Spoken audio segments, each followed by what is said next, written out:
Lourdes Venard, and I'm a freelance editor specializing in developmental and copy editing of fiction, mostly crime fiction. And I wanted to talk today a little bit about different types of editing and how best to find an editor.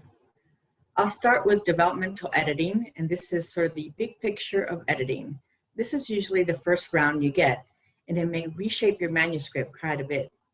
So developmental editing, as I said, looks at the big picture. It focuses on things like plot structure, character development and voice, story pacing, structuring of scenes, improving the flow of the story, which may mean moving around scenes or even chapters, point of view and dialogue, gaps in the story, and whether the themes are appropriate to the genre in which you are writing.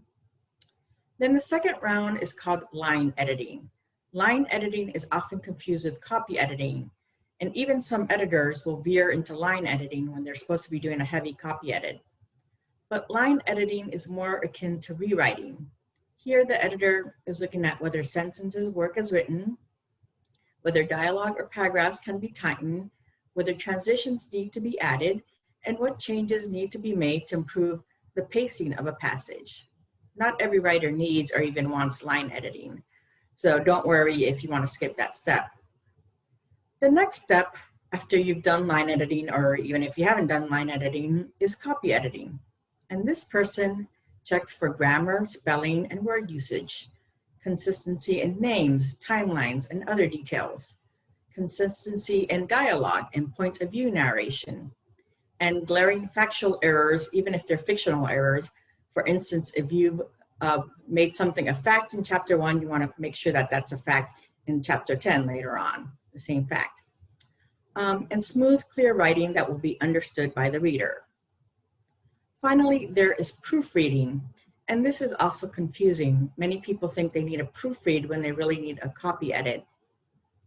Proofreading in traditional publishing is done at the very last stage once a book has already been formatted and typeset. And here, the proofreader is looking at just the most egregious errors, so it's not the same as a full copy edit. Now, you may wonder where and how to find an editor. A lot of people think, well, I have this English teacher who's a friend of mine, or this person who always catches errors, but these might not be the best sources.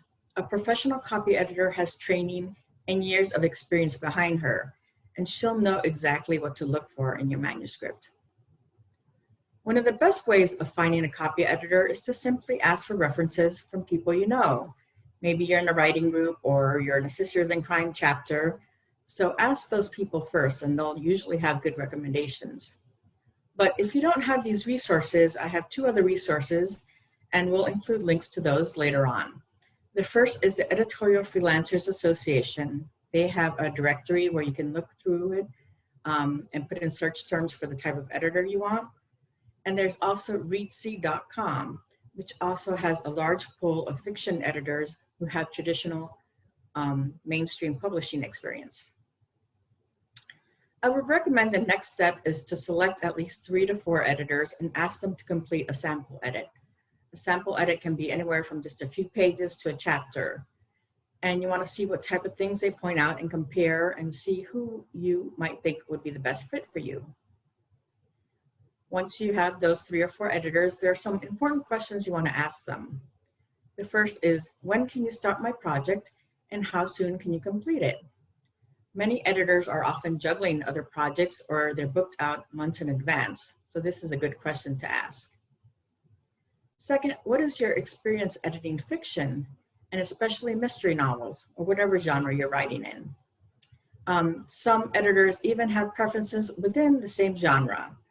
For example, some editors really only like to edit cozy mysteries, and they're not going to be thrilled with editing a hard-boiled thriller.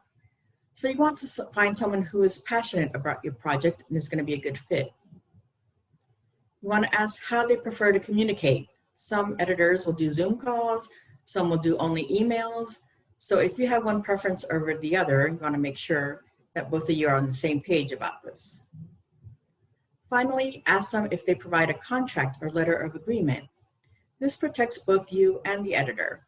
The contract should spell out rates, timelines, the length of the manuscript, and the type of editing to be done. In the end, you want to have a collaborative and comfortable working relationship because you're writing, after all, something that's very dear and personal to you. And you want to have someone who's going to be able to guide you through this process in a manner that's going to be fun for both of you. So I hope these tips help you in your journey to publishing.